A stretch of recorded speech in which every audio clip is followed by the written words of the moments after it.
오늘 우리에게 주시는 하나님의 말씀은 마태복음 2장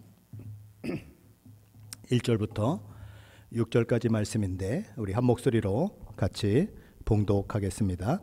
헤롯 왕 때에 예수께서 유대 베들레헴에서 나심에 동방으로부터 박사들이 예루살렘에 이르러 말하되 유대인의 왕으로 나신 이가 어디 계시냐? 우리가 동방에서 그의 별을 보고 그에게 경배하러 왔노라 하니 헤롯 왕과 온 예루살렘이 듣고 소동한지라. 왕이 모든 대제사장과 백성의 서기관들을 모아 그리스도가 어디서 나겠느냐 물으니 이르되 유대 베들레헴이오니 이는 선지자로 이렇게 기록된 바 또 유대 땅 베들레헴아 너는 유대 고을 중에서 가장 작지 아니하도다. 내게서 한 다스리는 자가 나와서 내 백성 이스라엘의 목자가 되리라 하였음이니이다. 아멘. 크리스마스 연휴가 되면 수많은 사람들이 여행을 떠나곤 합니다. 가족을 방문하는 사람도 있고 또 친지를 방문하거나 혹은 볼거리를 찾아서 세계 여행을 하는 사람들도 있습니다. 이런저런 이유로 여행을 떠나죠. 지난주에는 눈이 많이 내렸습니다. 날씨도 이전에 경험하지 못한 한파가 몰아쳐서 미국 대부분의 주들이 꽁꽁 얼어붙어서 모처럼 크리스마스라서 그렇게 여행을 해야 하는데 여행객들이 발이 묶이는 그런 일들이 일어나죠. ABC 뉴스에 의하면 미국 내에서 운행하거나 미국으로 들어오고 나가는 비행편이 목요일에는 2688대가 취소가 되었고 무려 11,341대의 비행기가 딜레이가 되었다라고 얘기합니다. 금요일 오후 3시에 제가 그 기사를 봤는데 금요일 오후 3시 현재 4,630대의 항공편이 취소되고 6,238대의 항공편이 딜레이되고 있다라고 얘기합니다. 예나 지금이나 크리스마스는 많은 여행객들로 넘쳐나는 그런 계절이죠. 오늘 본문에도 첫 번 크리스마스를 맞아서 긴 여행을 했던 동방 박사들의 이야기가 기록되고 있습니다. 그럼 동방은 도대체 어디일까요? 유대 땅 동쪽에 위치하고 있었던 나라들을 역사적으로 살펴보면 아수르, 바벨론, 성경에는 바사라고 기록되어 있는 페르시아 제국을 들 수가 있습니다. 역사적으로 보면 구바벨론이 있고 아수르 제국이 일어나고 또 신바벨론이 일어나고 그리고 또 이제 페르시아가 일어나고 이런 일들이 있었지만 사실은 그들이 주축적으로 그렇게 나라를 형성하고 있었던 장소는 지금의 이란, 이라크 그런 지역인 것입니다. 바로 그런 곳에서 온 사람들이 있었다는 것이죠. 그들이 동방에서 온 박사들로 불리우는 사람들인 것입니다. 이 동방 박사들이 이스라엘의 왕으로 오신 이가 탄생했다는 사실을 그들이 관찰하는 별들의 움직임을 통해서 인지하게 되었다라는 것입니다. 자, 그렇다면 이들은 이방인들이에요. 유대인이 아닌 것입니다. 그런데 어떻게 역사적으로 기이하고 이상한 별이 나타남을 보고 이스라엘의 왕으로 오시는 메시아가 태어났다는 사실을 알게 되었을까요? 그들은 포로로 잡혀온 유대 사람들과 함께 오랜 세월을 살아왔습니다. 그리고 그들이 어떤 신앙을 가지고 있고 누구를 기다리고 있는지를 알고 있었습니다. 자연스럽게 이스라엘이 기다리고 있는 메시아를 그들은 알게 되었고 별을 관찰하는 중에 그 메시아가 유대 땅에 탄생하신 것을 확신하게 되고 유대 땅을 밟게 되는 것입니다. 그런데 그렇게 예수님이 탄생하신 시대에 이 유대 땅을 다스리고 있었던 사람은 헤롯이라고 하는 사람입니다. 성경에는 헤롯이라고 하는 사람이 수도 없이 많이 나옵니다. 그러나 이 헤롯들은 많은 경우 서로 다른 헤롯들입니다. 헤롯 대왕도 있고 헤롯 안티파스도 있고 헤롯 아켈라오도 있고 또 헤롯 아그리파 1세도 있고 헤롯 아그리파 2세도 있습니다. 우리는 그냥 성경을 그냥 헤롯하고 읽지만 그래서 해롱해롱합니다. 도대체 이게 어떤 헤롯이야? 그러지만 사실은 헤롯이 그렇게 많이 있는데 이 헤롯은 헤롯 왕가의 기틀을 명실공히 아주 든든하게 세운 헤롯 대왕이라고 불리우는 그런 헤롯인 것입니다. 그는 정통적인 유대인이 아니고 에돔, 이둠의 사람이었습니다. 그래서 이 유대 사람들이 보기에 자기 나라를 다스리는 유대의 왕이라고 하기에는 뭔가 좀 결격사유가 있는 그런 사람이었습니다. 그래서 그는 그런 모든 것들을 조금 이렇게 희석시키고 자기가 유대인의 왕이라고 하는 것을 잘 드러내게 하기 위해서 하스모니안 왕조의 미리암네라고 하는 그 공주와 정략적인 결혼을 해서 자기의 그 통치 정통권을 그렇게 확립하려고 했던 왕입니다. 그리고 그가 했던 일 중에 가장 유명했던 일은 헤롯 성전을 짓는 일이었습니다. 이 헤롯 성전은 기원전 20년부터 짓기 시작해서 헤롯이 죽은 기원전 4년 그때를 또 지나서 기원 후 무려 64년까지 그렇게 오랜 세월에 걸쳐서 건축되었던 아주 어마어마한 그런 성전인 것입니다. 그럼 헤롯 대왕은 왜 그 성전을 지었을까요? 유대인의 환심을 사기 위해서, 자기가 에돔 사람으로 유대인의 왕이 된 것에 대해서 반감을 가지고 있는 유대인들의 환심을 사서 자기 통치를 견고케 하기 위해서 헤롯 성전이라고 하는 성전을 짓게 된 것이죠. 제자들이 어느 날 예수님을 찾아와서 보십시오라고 자랑했던 성전, 그 성전을 향해서 예수님은 돌 하나도 돌 위에 남기지 아니하고 무너져 내릴 것이다 라고 이야기하셨는데, 바로 그 성전이 어떤 성전인가? 헤롯 성전인 것입니다. 이 헤롯 대왕이 통치하고 있을 때에 우리 주 예수 그리스도께서 유대 베들레헴 다윗의 고향에 태어나셨다는 것이죠. 자, 그렇다면 이 동방의 박사들은 어떤 사람들이었을까요? 여기 사용된 이 박사라고 하는 말은 헬라어로 마고이라고 합니다. 메데, 바벨론, 바사 제국 등에서 주로 제사장을 언급할 때 쓰는 말이 마고이입니다. 바벨론에서는 박수와 술객과 갈대아 술사와 점장이 어른들을 높이는 그런 말로 사용되는 말이 이 마고이라고 하는 말이었습니다. 초대교회 전승에 의하면 이 박사들이라고 불리우는 동방 박사들은 이 동방의 왕들이었다라고 하는 기록도 있습니다. 자, 이런 것들을 종합해 본다면 그들은 어디에서 왔습니까? 고대 바벨론 제국이 있었던 것, 고대 페르시아 제국이 있었던 것, 고대 아수르가 있었던 곳에서 온 사람들입니다. 그곳에서 천문학과 점성학의 해박한 지식을 가지고 있는 아주 존귀한 자들이었다라고 하는 것을 우리는 결론 내릴 수 있는 것입니다. 자, 그런데 흥미로운 것은 마태복음을 기록하면서 예수님의 직접적인 탄생 이야기는 8절로 요약을 하고 있는데, 예수님의 탄생을 축하하려고 온 이야기, 어떻게 보면 예수님의 탄생의 주된 이야기가 아니라 주변적인 이야기는 12절 분량으로 기록하고 있다는 것입니다. 예수님의 탄생에 대한 직접적인 이야기보다 주변적인 이야기가 더 많이 기록되고 있다는 거예요. 마태가 그렇게 한 이유는 뭘까요? 무엇 때문에 마태는 예수님의 직접적인 이야기보다 주변적인 이야기를 그렇게 하고 있는 것일까요? 예수님이 이 땅에 오신 사건이 역사적인 사건이고 역사적으로 중차대한 사건이지만, 그럼에도 불구하고 이 사건이 저와 여러분의 사건으로 자리매김하지 않는다면, 그 일을 통해 동방박사들이 예수님을 만나고 그 예수님을 경배하며 높여드린 것 같은 일이 저와 여러분에게 일어나지 않는다면, 그 위대한 사건, 하나님이 인류를 위해서 하셨던 최고의 사건, 은혜의 사건, 사랑의 사건도 저와 여러분에게 아무런 유익을 끼칠 수 없기 때문입니다. 그래서 그는 주변적인 이야기를 더 많이 하고 있습니다. 어떻게 하라고요? 예수님이 오신 이 성탄에 그 예수님을 만나고 예수님을 경배하고 예수님을 높여드리고 그러라고 그 주변적인 이야기를 더 많이 쓰고 있는 것입니다. 이사야서 55장 6절 말씀은 우리에게 이런 권면의 말씀을 하고 있습니다. 너희는 여호와를 만날 만한 때에 찾으라. 가까이 계실 때에 그를 부르라. 사도 바울은 고린도후서 6장 1절과 2절에서 하나님의 은혜를 헛되이 받지 말라라고 이야기하면서 이렇게 얘기합니다. 제가 현대인의 성경으로 읽어보겠습니다. 우리가 하나님과 함께 일하는 일꾼으로서 여러분에게 권합니다. 하나님의 은혜를 헛되이 받지 마십시오. 하나님은 내가 은혜의 때에 내 말을 들었고 구원의 날에 너를 도와주었다라고 말씀하셨습니다.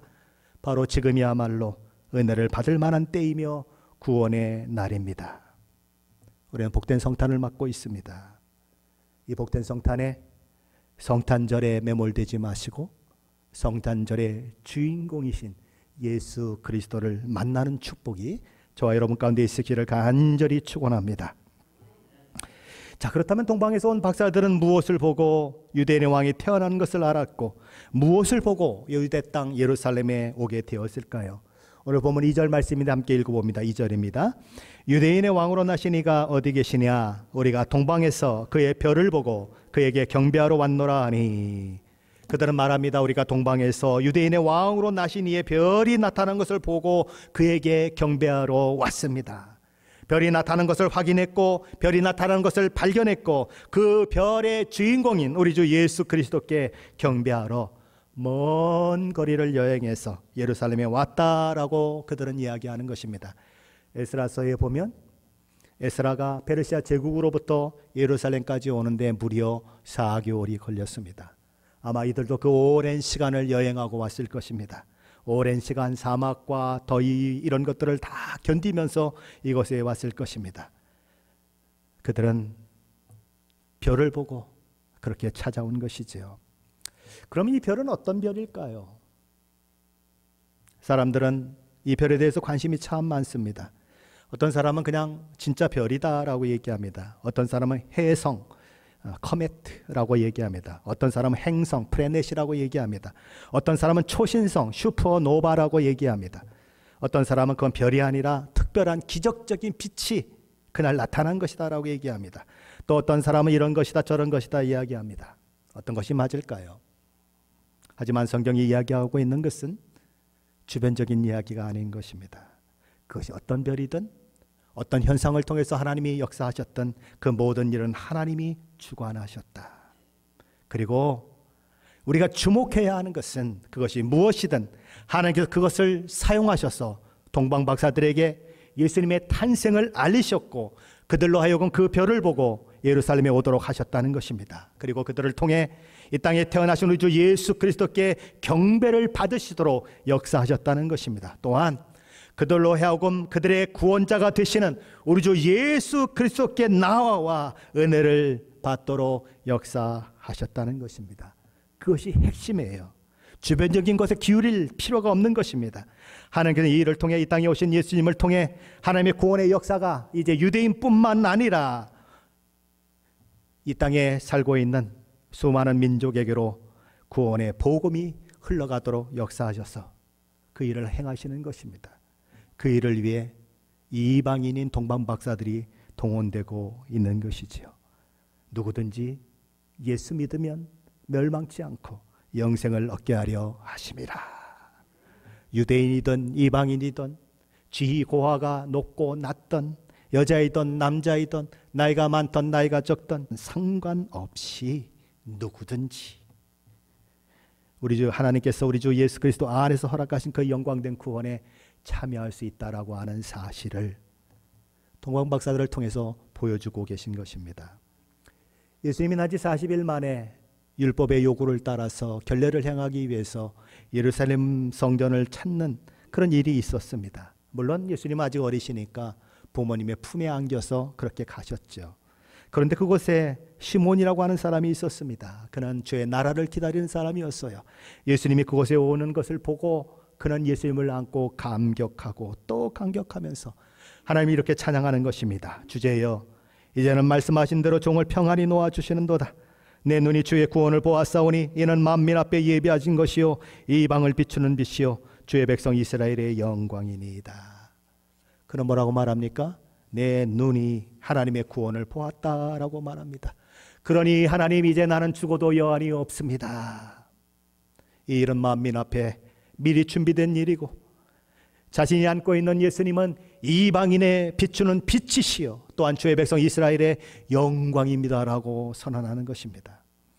하나님께서는 초자연적인 별을 보여주심으로 이방인 동방 박사들을 유대 땅 이스라엘로 인도하셨습니다. 하나님은 종종 자연적인 현상과 만물을 통해 저와 여러분으로 하여금 하나님을 주목하게 만드십니다. 시편 19편 1절 말씀이죠.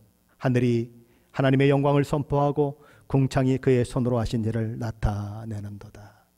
끝이 없이 펼쳐진 우주, 은하계만 해도 인간이 닿을 수 없는 공간인데 그 은하계가 또 있고 또 있고 또 있고, 그래서 우주를 가리켜서 무한대다라고 이야기할 수밖에 없는 상황들, 그 모든 것들을 보면 하나님이 누구신지를 알게 된다는 것입니다. 사도 바울은 로마서 1장 19절로 20절에서 이렇게 이야기합니다. 제가 메시지 성경을 한번 읽어보겠습니다. 하나님이 실제 하신다는 것은 너무도 분명한 근본 사실입니다. 그저 눈을 떠 보기만 해도 보이지 않습니까? 하나님이 창조하신 것을 찬찬히 그리고 유심히 바라보았던 사람들은 언제나 그 눈으로 볼 수 없는 것, 이를테면 그분의 영원한 능력이나 신성한 신비를 볼 수 있었습니다. 자세히 찬찬히 유심히 만물들을 바라보면 하나님을 발견하게 된다는 거예요. 하나님께서는 그 자연계 특별한 별을 통해 동방박사들을 예루살렘으로 인도하셨습니다. 그런데 오늘 성경은 그들이 예수께서 나신 곳을 방문해 예수님을 뵙고 경배를 드리는 일까지 있게 하는 더 구체적인 일이 일어나기까지는 별을 본 것만으로는 충분하지 않다라고 이야기합니다. 동방박사들을 예루살렘으로 인도하는 데는 별이라는 표적으로 충분했습니다. 그러나 그들을 예수 그리스도, 이 땅의 왕으로 오신 예수 그리스도께로 인도하는 데는 하나님의 말씀인 성경 말씀이 필요했다는 거예요. 사람들은 광대하게 펼쳐진 우주를 통해 인간의 그 신비스러운 그런 신체의 신비를 통해 인간의 내가 얼마나 복잡하고 정교한다고 하는 그 사실을 통해 하나님을 발견하곤 하죠. 심지어 붉게 물든 저녁 노을을 바라보며 어렴풋이나마 하나님의 존재를 경험하곤 합니다. 하지만 경이로운 하나님의 작품들을 보고 경이로움을 느끼고 하나님의 존재를 어렴풋이 아는 것으로 충분하지 않다는 것입니다. 하나님의 말씀이 성경과의 만남이 이루어질 때 비로소 그는 구체적으로 하나님이 누구시며 하나님께서 우리를 위해서 무엇을 하셨으며 우리가 구원을 얻기 위해서 무엇을 해야 하는지를 알게 된다는 것입니다. 성경 말씀을 통해 저와 여러분은 구원자시며 생명의 근원이신 예수 그리스도를 만나게 되는 것입니다. 요한복음 5장 39절은 이렇게 말씀합니다. 너희가 성경에서 영생을 얻는 줄로 생각하고 성경을 연구하거니와 이 성경이 곧 내게 대하여 증언하는 것이니라. 그래서 하나님의 말씀을 제대로 읽으면 예수 그리스도를 발견하게 되는 것입니다. 예수 그리스도를 통한 구원을, 그 은혜를 경험하게 되는 것입니다. 왜냐하면 성경이 그리스도를, 예수 그리스도를 증거하고 있기 때문입니다. 진실로 너희에게 이르노니 죽은 자들이 하나님의 아들의 음성을 들을 때가 오나니 곧 이때라. 듣는 자는 살아나리라. 하나님의 말씀을 들으면 살아나는 것입니다. 하나님의 말씀을 들으면 생명의 역사가 있는 것입니다. 별을 보고 온 동방박사들에게도 그 하나님의 말씀이 들려지게 되는 것을 보게 됩니다. 오늘 본문 2장 3절로 6절 말씀인데 한번 함께 읽어봅니다. 3절로 6절 말씀입니다. 헤롯 왕과 온 예루살렘이 듣고 소동한지라. 왕이 모든 대제사장과 백성의 서기관들을 모아 그리스도가 어디서 나갔느냐 물으니 이르되 유대 베들레헴이오니 이는 선지자로 이렇게 기록된 바 또 유대 땅 베들레헴아 너는 유대 고을 중에서 가장 작지 아니하도다. 내게서 한 다스리는 자가 나와서 내 백성 이스라엘의 목자가 되리라 하였음이니이다. 아멘. 우리 개역개정 성경은 표시하고 있지 않는 접속사가 하나 있습니다. 원어 성경에는 그러나라고 하는 접속사가 있어요. 그러나 뭐와 뭘 대조하기 위해서 그러나가 들어갑니까? 앞에 있는 동방박사들과 뒤에 반응하고 있는 헤롯과 그리고 대제사장과 서기관들을 대조시키기 위해서 그러나가 들어가는 것입니다. 동방박사들이 기쁨과 감사 그리고 놀라운 반응을 보인 것과 달리 그러나 헤롯 대왕의 반응은 그야말로 그 소리를 듣고는 충격받는 것이었고 당황하는 것이었고 불안에 넘친 것이었다. 유대인의 왕으로 나신 이가 어디 계시뇨? 질문을 던졌던 동방박사들 때문에 헤롯 대왕과 온 예루살렘은 큰 소동이 벌어졌다. 여기 소동했다는 말은 평정심을 잃어버렸다는 것입니다. 괴롭힘을 당했다는 것입니다. 불안하게 만들어졌다는 것입니다. 헤롯 대왕이 그랬다는 거예요. 그는 급히 대제사장과 서기관들을 불러서 묻는 것입니다. 그리스도가 어디에서 나겠느냐?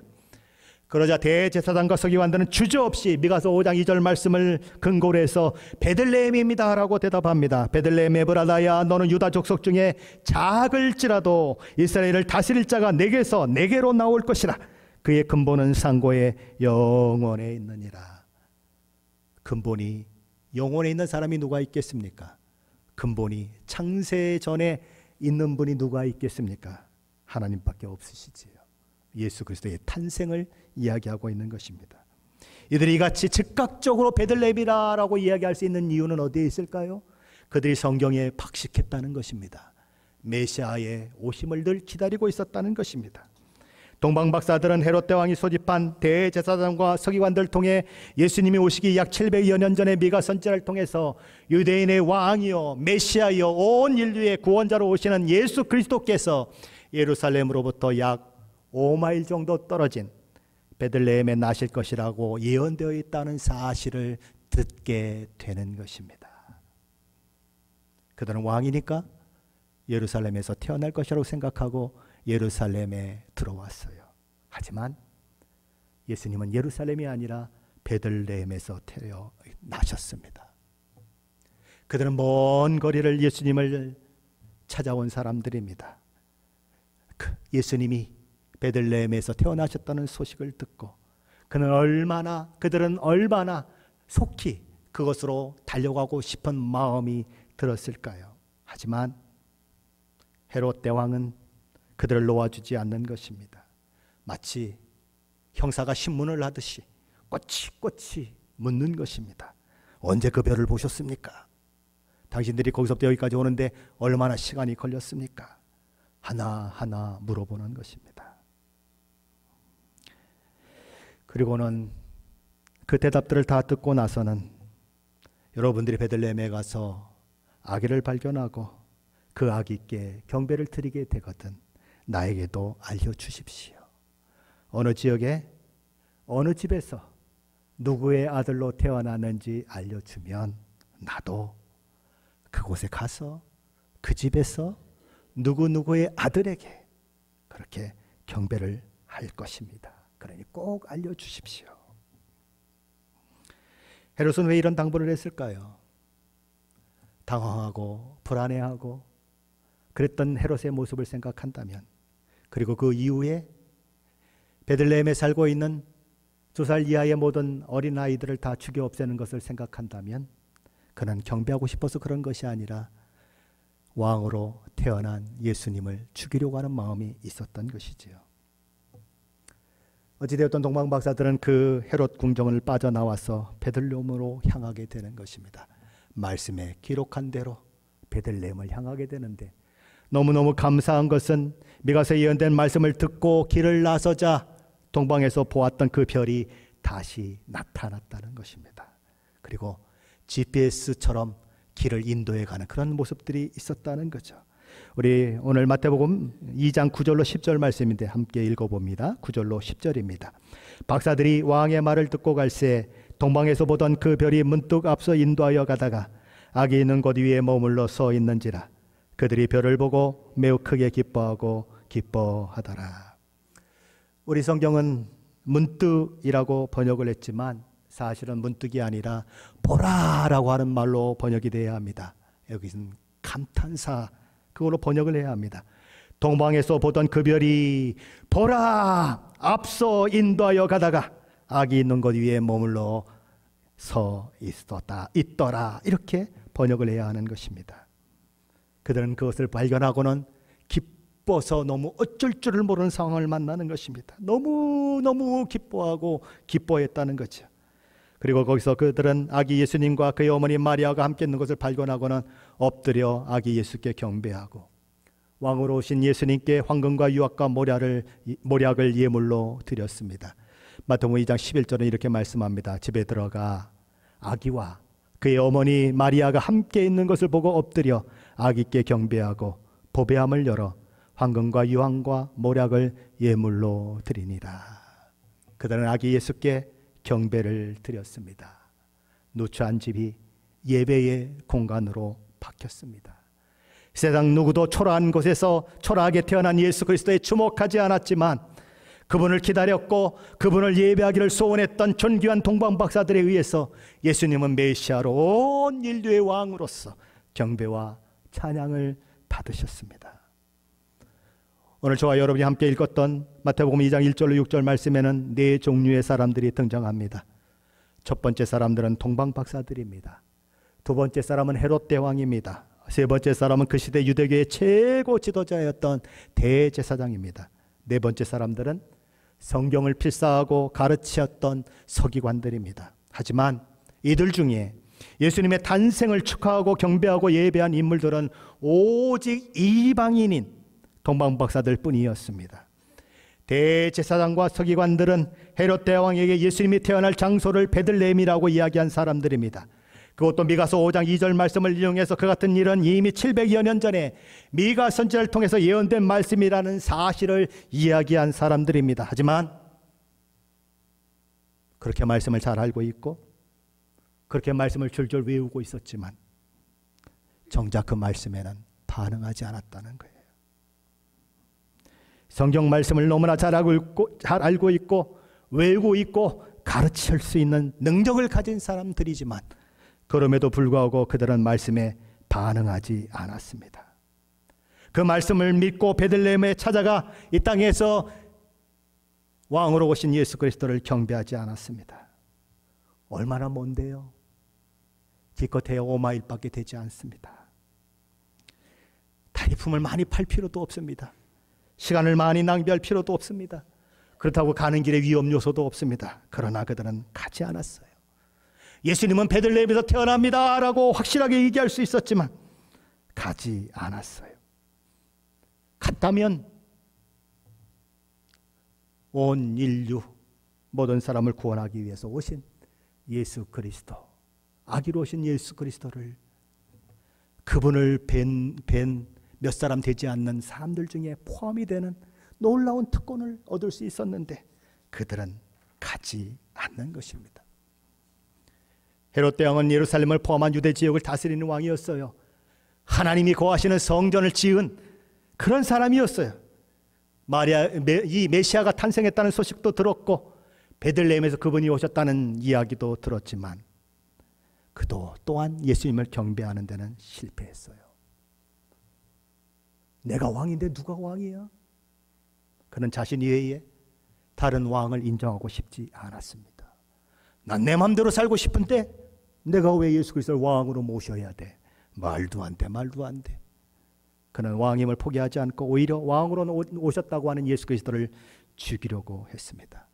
오직 이방인들만이, 먼 곳으로부터 온 동방 박사들만이 온 마음과 온 힘과 온 정성을 다해 아기로 오신 예수 그리스도를 경배하는 특권을 누렸습니다. 그들은 예수님의 별을 보았습니다. 예수님에 대한 성경의 기록, 예언의 말씀을 들었습니다. 그리고 반응했습니다.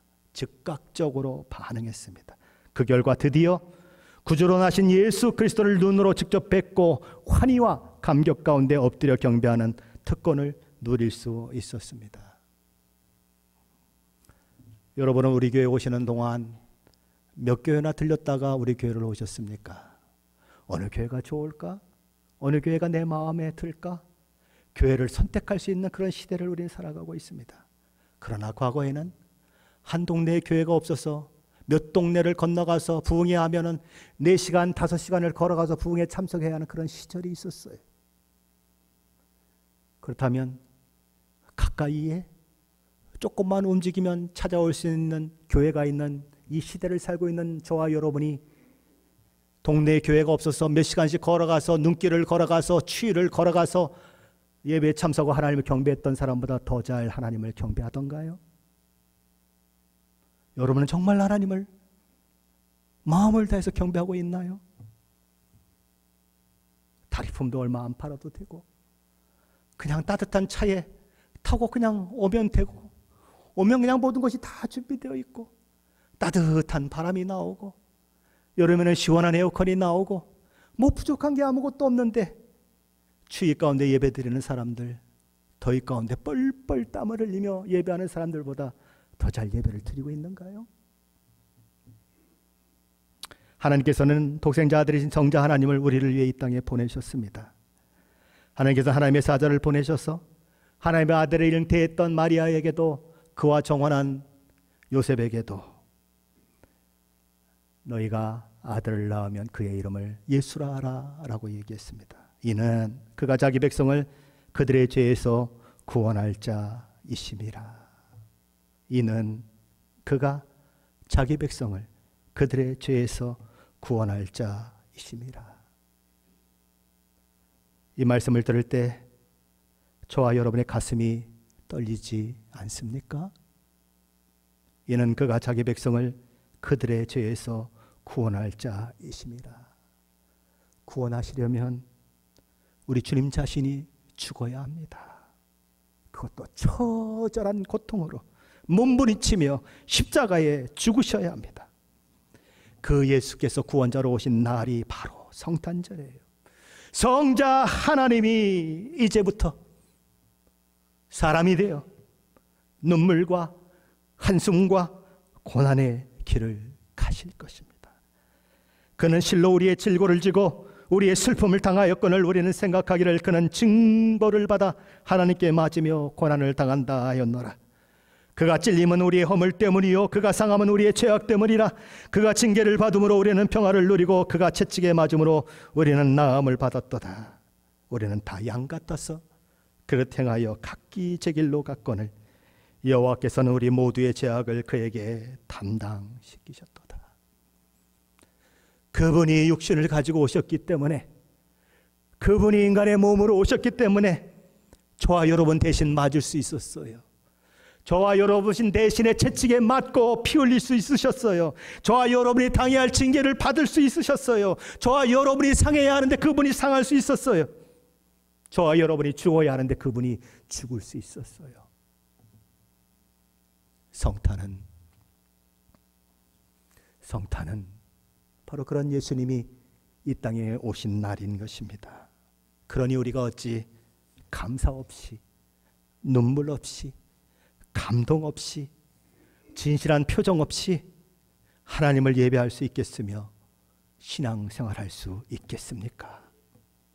자기 백성을 구원하시기 위해서 하나님이신 그분이 큰 사랑으로 피조물인 저와 여러분을 찾아오셨다는 사실과 처절한 죽음과 고통과 아픔을 겪으며 피와 물을 십자가에서 저와 여러분을 위해 다 쏟으신 그 하나님을 생각할 때 주님 앞에 저와 여러분이 무엇을 주장할 수 있으며 무슨 말을 할 수가 있겠습니까? 주여, 우리는 죄인일 뿐입니다. 나 같은 죄인을 구원해 주시고 자녀 삼아 주시니 그저 감사하고 감사할 뿐입니다 라고 하는 고백 외에 다른 어떤 고백이 저와 여러분에게 있을 수 없습니다. 그분만이 나의 자랑이요, 그분만이 나의 전부여라고 고백할 수밖에 없는 것, 성탄절에 오신 우리 주님인 것입니다. 영원토록 내 할 말 예수의 피밖에 없네. 나의 찬미 제목은 예수의 피밖에 없네. 예수의 흘린 피 날리게 하오니 귀하고 귀하다. 예수의 피밖에 없네. 함께 찬양합시다. 영원토록 내 할 말 예수의 피밖에 없네. 나의 찬미 제목은 예수의 피밖에 없네. 예수의 흘린 피 날리게 하오니 귀하고 귀하다. 예수의 피밖에 없네. 아멘. 그 주님을 만나셨습니까? 우리 주님이 베푸신 그 사랑의 길이와 너비와 높이와 깊이를 매일매일 확인하고 계십니까? 남들이 좀 안 알아주면 어때요? 남들보다 덜 가졌으면 좀 어때요? 돈이 좀 없으면 어때요? 남들보다 덜 건강하면 뭐가 어때요? 온 우주보다 크신 그 하나님이 저와 여러분을 사랑하시고 그 성자 하나님께서 저와 여러분을 위해서 몸값으로 자기 몸을 주셨는데, 십자가에 내어주셨는데 무얼 더 바라겠어요? 그분 한 분만으로 충분하지 않으십니까? 세상 사람 나 몰라줘도, 세상 건 내가 누리는 것 없어도 그분 한 분만으로 충분하지 않으십니까? 이 세상 사람 날 몰라줘도, 이 세상 사람 날 몰라줘도, 이 세상 사람 날 몰라줘도 뒤돌아서지 않겠네. 세상 등지고 십자가 보내, 세상 등지고 십자가 보내, 세상 등지고 십자가 보내 뒤돌아서지 않겠네. 한 번 더 하십시다. 이 세상 사람 날 몰라줘도, 이 세상 사람 날 몰라줘도, 이 세상 사람 날 몰라줘도 뒤돌아서지 않겠네. 세상 등지고, 세상 등지고 십자가 보내, 세상 등지고 십자가 보내, 세상 등지고 십자가 보내 뒤돌아서지 않겠네. 아멘이십니까? 저와 여러분의 고백이십니까? 예수님이 이 땅에 오신 성탄절, 뭘 위해 여러분은 한 주간 분주하셨습니까? 뭐 때문에 이리저리 뛰어다니셨습니까? 뭘 하려고 한 주간 그렇게 바쁘게 움직이셨습니까? 이 땅에 오신 예수님을 생각하며 눈물 흘려보셨습니까? 이 땅에 오신 예수님을 생각하며 감격하고 찬양을 올려드려 보셨습니까? 그분이 오신 것은 놀라운 사건이에요. 어떻게 하나님이, 어떻게 창조주가 나를 위해 죽으실 수가 있어요? 인간이 될 수가 있어요? 저와 여러분을 저 방글라데시의 왕족이 아니라, 그렇다고 국민에 속한 일반적인 사람들이 아니라 저 길거리에서 구걸하고 있는 사람의 아들과 딸로 보내신다면 여러분은 기꺼이 가시겠습니까? 예수님이 이 땅에 오신 사건은 그거보다 1000배나 만배나 큰 사건이에요. 이 성탄절에 그 주님을 찬양하십시다. 이 성탄절에 그분께 감사하십시다. 성탄의 의미를 다시 생각하며 그 하나님을 높여 드리십시다. 기도하겠습니다.